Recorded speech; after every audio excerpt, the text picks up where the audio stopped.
Hello again. Welcome back to the JMC reviews. Hopefully this episode is coming out at the end of October, because if the past few years have proven anything, I am really bad at getting these Halloween reviews out on time. Tales of your incompetence do not interest me. Today we're going to be looking at the entry in the franchise that I've been dreading reviewing, because for a while, it was the absolute worst one to sit through. From 2007, this is Rob Zombie's remake of Halloween. I'm gonna cut that mask right off your face. Michael, stop! Turn it off! I first saw this movie about 7 years ago and never rewatched it since, cause getting through it the first time was a fucking endurance test. My daddy's the sheriff. Why don't you go crawl back under your fucking rock? Maybe I'll choke the chicken, purge my snorkel all over them flappy ass tits. Fucking little idiots! It easily became one of the 10 worst films I have ever seen in my life. But that was a fair after so many years, and finally rewatching it after so long.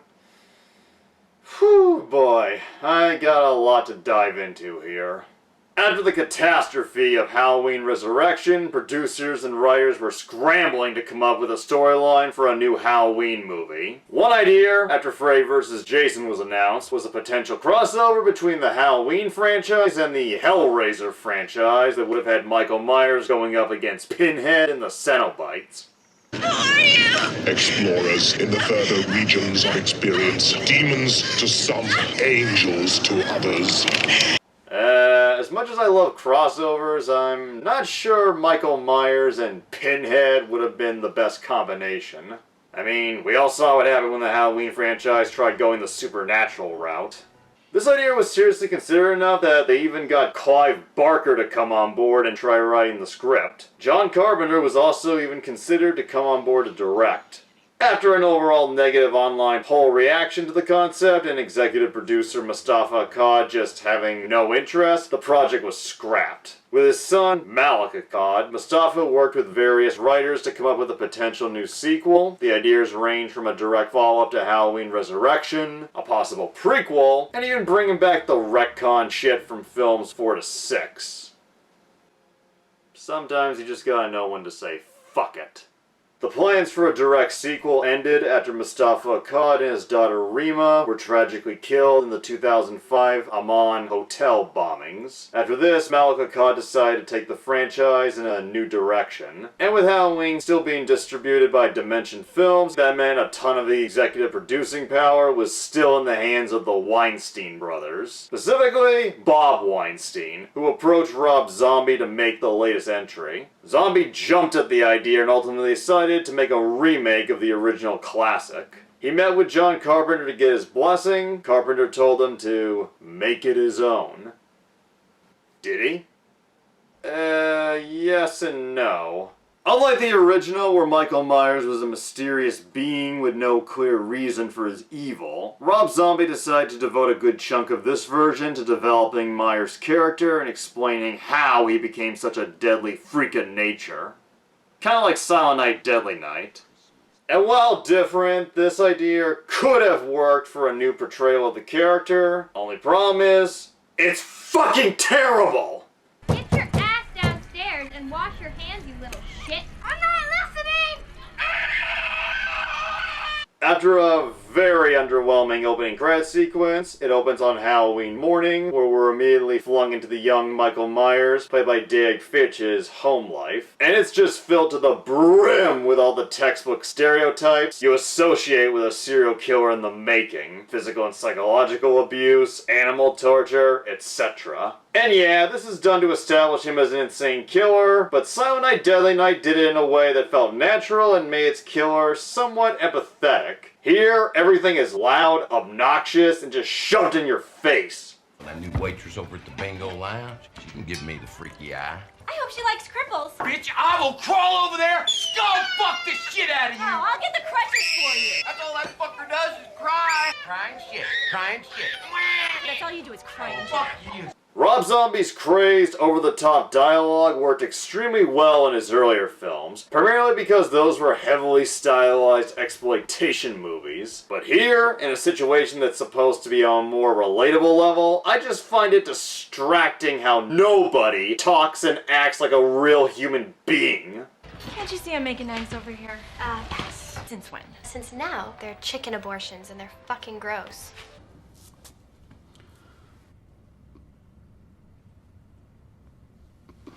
I got nothing. Man, that bitch got herself a nice little dumper. What did you just say? You heard me. Say it again, Ronnie. Jealous young daughter's ass. Pig.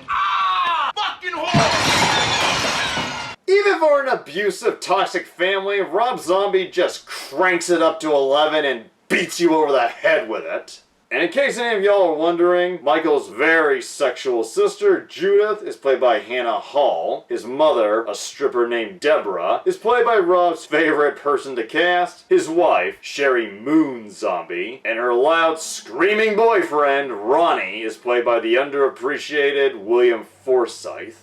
He's probably a queer. Grow up, end up cutting his dick and balls off and changing his name to Michelle. Even the school bullies, one of them played by Daryl Sabara of Spy Kids, are way too over the top to be taken seriously. I heard your sister got caught selling blowjobs. I heard they had to pump the cum out of her stomach.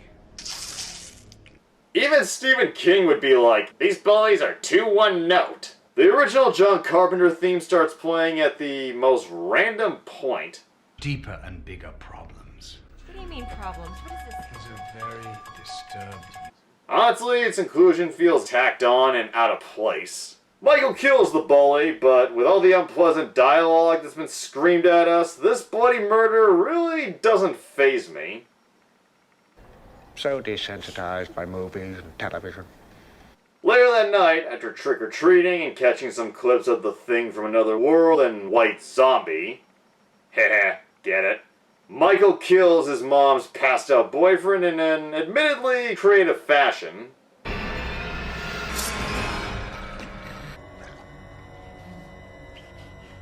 Upstairs, Judith and her boyfriend are having sex with the boy trying to introduce a new game for them. Wow. Come on, babe. I want to do it with the mask on. Make it your own, huh? Yeah, right. Michael kills the beau in a surprisingly not very bloody death and heads upstairs wearing the iconic mask, which leads to, Steve, stop it. Anyone has sex with my sister, it's gonna be me. Michael kills Judith in a scene that goes on way longer than it should. After shaking her MILF ass all night, Deborah returns home to find her family has been knocked down a peg or two. And a 10-year-old boy, Michael Myers, held in custody. Michael is sent to Smith's Grove Sanitarium and put under the eye of Dr. Sam Loomis, now played by the legendary Malcolm McDowell. I have existed from the morning of the world, and I shall exist until the last star falls from the night. Now, Loomis has always been a questionable doctor, but here, the level of incompetence is mind-blowing. To the untrained eye, there's nothing visually abnormal with this angelic young boy. Are you serious? The scenes at Smith's Grove come off like they're meant to humanize Michael Myers as he grows into the silent killer we all know. You remember nothing about getting a knife? I didn't do that.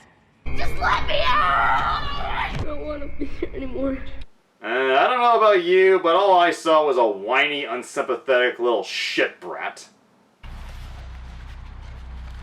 Honey, you don't look good. You have to eat. Come on. That stomach tells me he's eating plenty. One day, as Loomis walks Deborah outside, Michael is left with a nurse played by cult 80s chick Sybil Danning. And all I can say is, this bitch could use a lesson in bedside manner. Cute baby. Couldn't be related to you. And if that wasn't retarded enough, get a load of this next scene.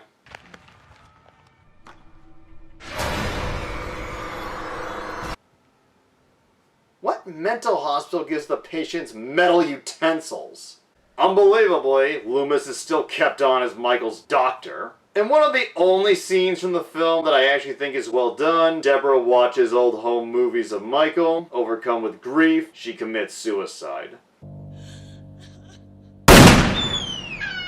The thing that makes this scene work is Sherry Moon Zombie's acting. While I don't exactly buy her as the mother of three, this scene shows she does have the potential to play more characters than just baby Firefly.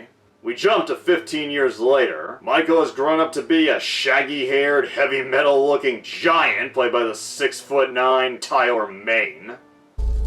God damn.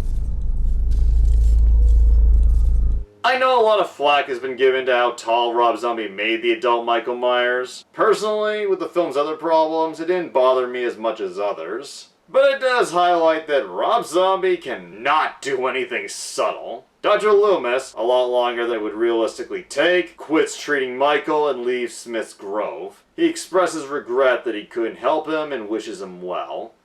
But that soon turns out to be a crock of shit, and it's shown after retiring, Loomis wrote a sensationalized book about Michael and his psyche.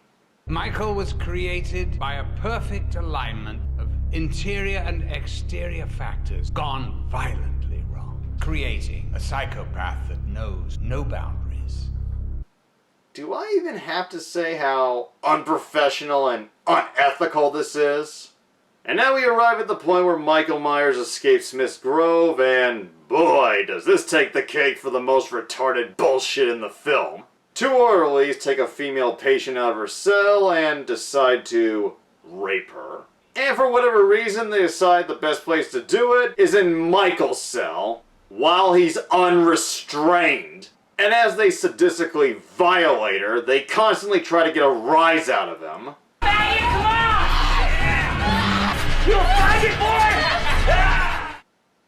Okay, two questions. One, if you're gonna rape one of the mental patients, why not do it in her own room? Why take her into the cell of what is probably the most dangerous person in this whole building? And two, why the fuck would you antagonize a 6'9" giant who has brutally murdered 4 people, one of them in this very hospital? I know they're rapists, but come on! Even depraved fuckwads know some bears you just don't poke. As you'd expect, their little sodomy endeavor doesn't end well.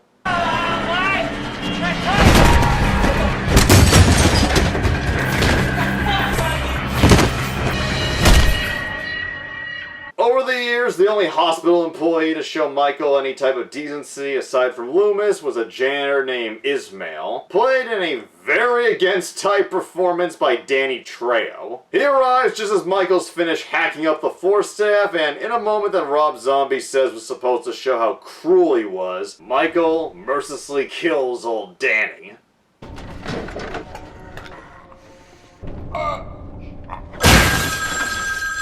I know I should probably be sad, but all I can think about watching this is how stupid this guy was for thinking that he could actually reason with him. I was gonna So what? After escaping Smith's Grove, Michael waltzes into an old truck stop to get some new clothes, which he takes from a trucker straight out of a 70s blaxploitation flick, played by Kenan and Kel alumni Ken Foree. Like most of the cameo actors, he is sadly wasted, being resorted to shit jokes before getting killed.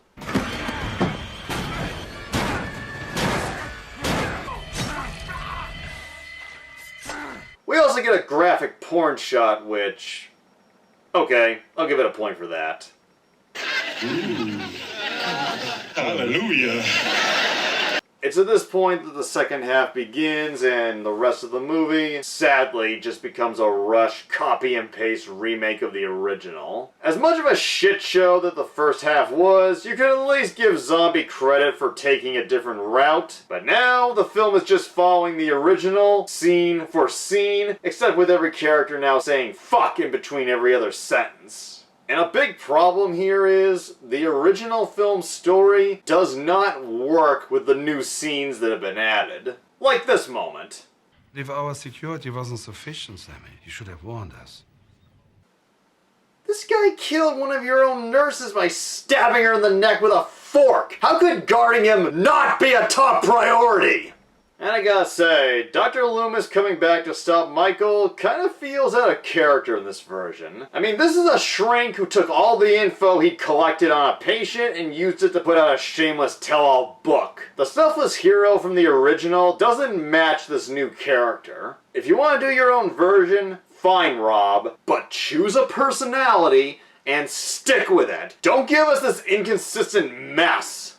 Michael returns to the rundown ruins of the Myers house and retrieves the mask he wore when he killed / felt up his sister.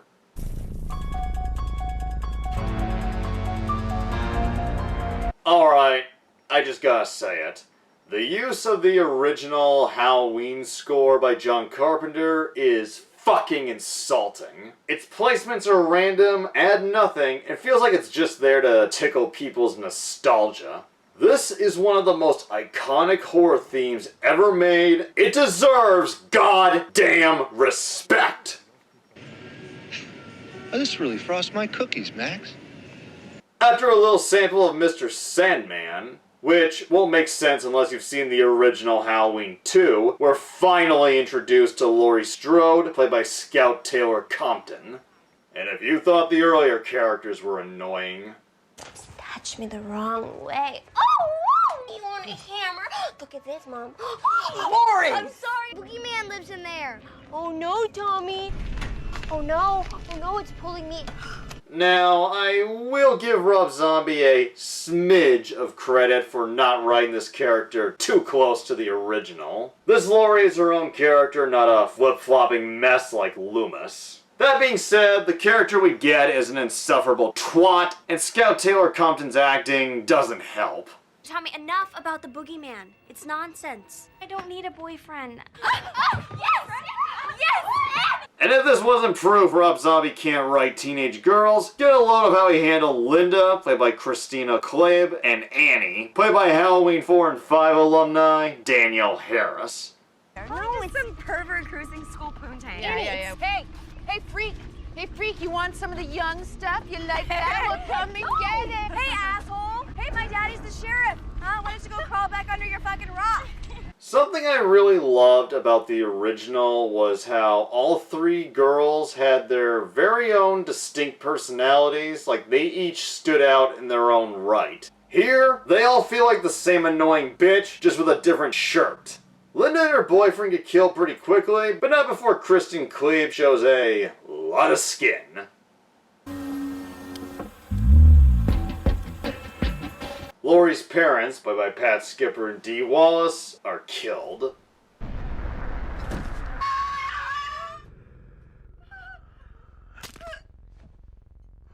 If we were actually given a reason to care about these characters, I might feel sad, but the film didn't, so I don't. That shit cuts deep, I'm not gonna lie. The only redeeming character and actor who manages to come out of this film with some dignity is Sheriff Brackett, played by Brad Dourif. He's an overall decent man, played wonderfully against type by Dourif. In an excellent moment of intelligent doubt, he questions Loomis's motives for wanting to find Michael, given the book he wrote. Years ago, when I first met him, he was a sweet, charming little boy. Again, what fucking kid are you talking about? We cut to Annie getting down with her boyfriend. Word of advice, don't watch this right after seeing Halloween 4 and 5. It might feel a little awkward.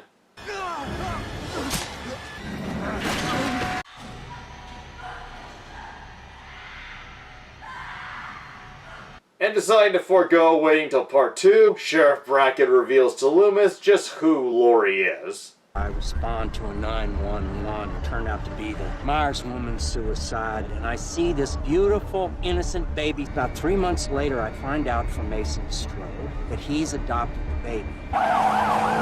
Shockingly, Annie does not die. Not shockingly, Scout Taylor Compton can't cry to save her life. What happened?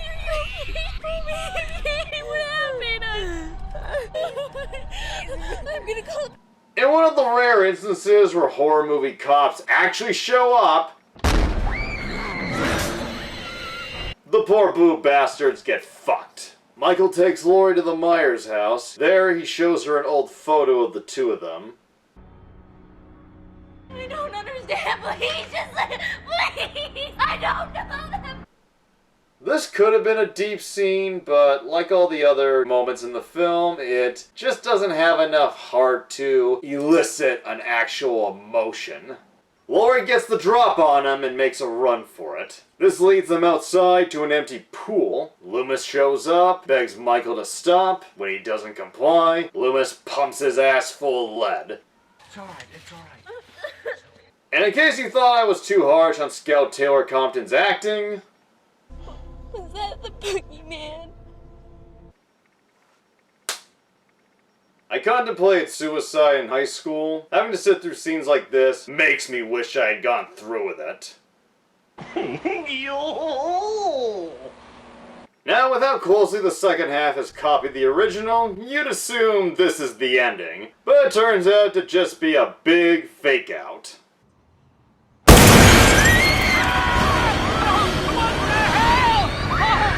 So we get a second climax, which just feels dragged out as fuck, cause Rob Zombie really wanted to hit that 2-hour mark. Dr. Loomis tries to save Laurie.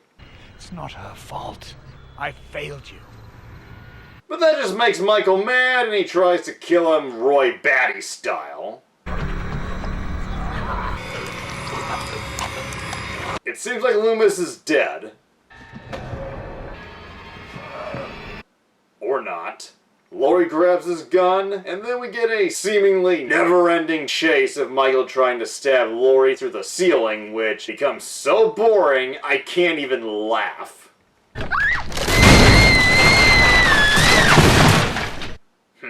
Okay, the fall through the ceiling merits a good chuckle. The movie finally reaches its final scene with Michael and Laurie crashing out into the lawn. The film cuts to black, only to fade back in. What is this, Return of the King? With Larry Bird momentarily incapacitated, Laurie shoots him right in the fucking face.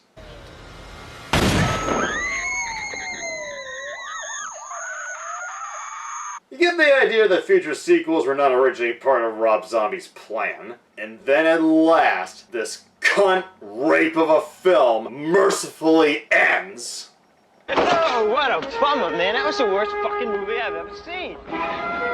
Now, for full transparency, I will admit, after rewatching Rob Zombie's Halloween after almost 7 years, I wasn't quite as livid as I was the first time I saw it, probably because I knew what to expect. But does that make it any less bad? No. No, it doesn't. This was, and still is, one of the worst movies I have ever seen. The directing sucks, the writing is abysmal, the cinematography is a joke. Seriously, it's so dark and unfocused, I couldn't see shit! And it's sad to say this, even the music stinks. As a horror film, it fails. I never felt scared or on the edge of my seat once while watching this. With Rob Zombie movies, particularly House of a Thousand Corpses and The Munsters, you're guaranteed an entertaining and stylized ride, kind of like a haunted house. Here, there is no fucking style! No shock, John Carpenter wasn't a huge fan of this remake, but his viewpoint may have been affected by Rob Zombie trying to stir some shit up. He lied about me. He said I was very cold to him when he told me. I said, make it your own movie, man. You know, this is yours now. Don't worry about me. I was incredibly supportive. Why that piece of shit lied, I don't know. And because I can't help being fair, here is the very, very tiny list of the things I thought the film did well. Deborah Meyer's suicide. Sherry Moon Zombie went all the way in this scene, and out of context, it would still look very powerful. Tyler Mane as Michael Myers. Yes, he's too fucking tall, but performance-wise, he gets the body movements down. Once he puts on the mask, he becomes a pretty decent Michael Myers. Also, some of the songs selected for the film's soundtrack are pretty good. And in probably the only heartfelt moment in the whole film, paying tribute to Mustafa Cod. Lousy film, but the thought is still appreciated. Critical reception was very mixed, but box office-wise, the flick was too successful for its own good, making over $80 million on a $15 million budget. All guaranteeing the Weinsteins would churn out another one, but that's a review for another year. Yep, I'm gonna need a beer too. Do I still like Rob Zombie? Of course. The man is a heavy metal legend, and his movies, for the most part, are extremely entertaining, and the Munsters showed he still knows how to put on a fun, if divisive, spectacle. Well, that's it. I finally got to the film that I've been dreading to review for years, and now that it's done...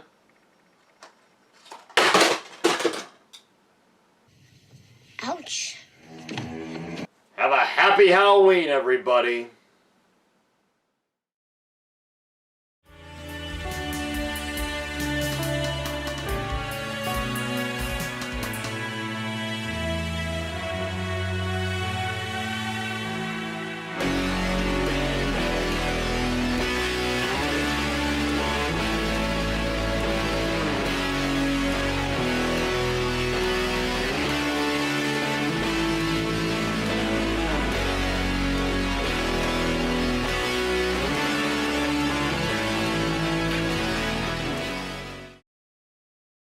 Where's your girlfriend, Lori?